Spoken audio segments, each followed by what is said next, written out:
बेगूसराय का एक युवक कर्नाटक के बंगलौर में रह रहा था। वह वहाँ मेहनत मजदूरी करता था और आराम से जीवन यापन कर रहा था। एक दिन उसके परिजनों को सूचना आती है कि उसकी हत्या कर दी गई। इसके बाद परिजनों में शोक की लहर दौड़ जाती है। युवक का शव जैसे ही गांव पहुंचा, पूरे गांव में माहौल गमगीन हो गया। बताया जा रहा है कि युवक मटिहानी प्रखंड के रामदिरी 2 पंचायत का रहने वाला था।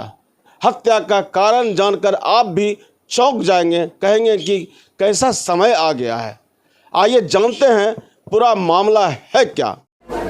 घटना, मेरा भाई था, कमाता था वहाँ बाहर बंगलौर में। वहीं एक दोस्त था यहीं से, जिसको वही ले गया।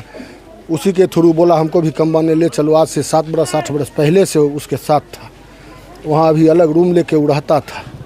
इससे पैसा कौड़ी लिया, घर बनाने में लिया, शादी था शादी में लिया, पैसा कौड़ी लेन देन में तगादा फलना चलना ये सब करता था। उसमें थोड़ा टेंशन होता था। टेंशन होने के बाद ही मन बनाया हुआ था यहाँ के साजिश के तहत। और पैसा दूसरा आदमी से वो ले लिया है। किससे लिया ये तो प्रशासन जांच करने में पता चलेगा। उसके बाद अपने 1-1.5 किलोमीटर उसके रूम से उसका रूम हट के था। ये बुला लिया, बुला के वहाँ पार्टी के नाम पे आइए पार्टी है, बुला के वो सुबह सुबह वहाँ उसका हत्या होल था। वो दोनों पकड़ा भी गया है। हत्या गला रेत के किया है चाकू से। पहले सर पे वार किया है, उसके बाद वो गिरा है, उसके बाद गला रेत के हत्या किया है। कितना रुपया इसे मतलब रुपया 10 से 15 लाख, 3 लाख रुपया है शादी में, 4 लाख रुपया है घर बनाने में, 50,000 20,000 करके। लगभग 10-15। हाँ, क्या काम करते थे? ये मोटिया वाला मजदूरी करता था। हाँ, उसमें सुबह 9 बजे से रात 9 बजे तक इसका ड्यूटी रहता था। उसमें 1700, 1800, 2200 लगभग डेली इसका कमाई था। तो कितना साल पहले गए थे बंगलौर? लगभग 10 बरस। हाँ, लगभग 10 बरस हो गया। हाँ। आप लोगों को सूचना कब मिली? हाँ, कब ये घटना घटी है? घटना 15 तारीख को, रविवार को रात में। आप लोग को क्या सूचना मिली? सूचना मिली जैसे आपके भाई का हत्या कर दिया गया। वही बताया जैसे वहाँ से 1.5 किलोमीटर, मेरा 3 भाई वहाँ रहता है।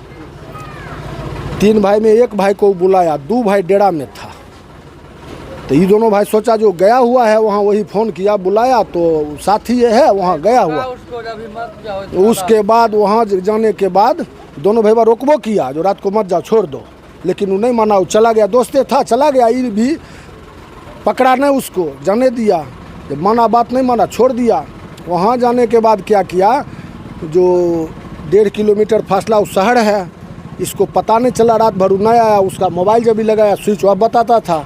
सुबह सुबह इसका ड्यूटी था, ये सब लोग ड्यूटी में चला गया, फिर भी वो नहीं आया। तब तक वहाँ का जो पब्लिक है प्रशासन को रिपोर्ट दिया। वहाँ लाश मिल गया। अपने रूम से वो लाश खींच के गटर में गिराना चाहता था, लेकिन प्रशासन का हाथ लग गया।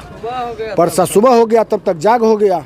उसको पकड़ लिया प्रशासन, दोनों को जो पकड़ा, प्रशासन पूछा उसको, तुम दोनों मिलके हत्या किया, और आदमी तेरे पास था? तो वो बताया जो 2 आदमी झगड़ा हुआ है, शाम में 2 आदमी और है। कौन है? तो एगो का हेमंत सिंह नाम है, एगो का राहुल सिंह नाम है। ये दोनों भी यहीं के हैं, रामदिरी का। हाँ, तो वो नाम बताया प्रशासन। वहाँ वो कहाँ रहता है? प्रशासन पूछा जो रहता कहाँ है?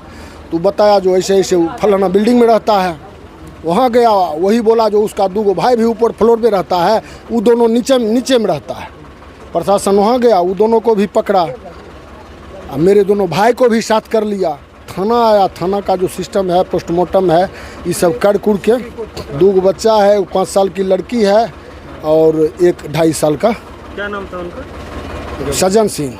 पिताजी का नाम? श्री चंद्रिका सिंह। आपका नाम? पप्पू सिंह। रामदिरी 8।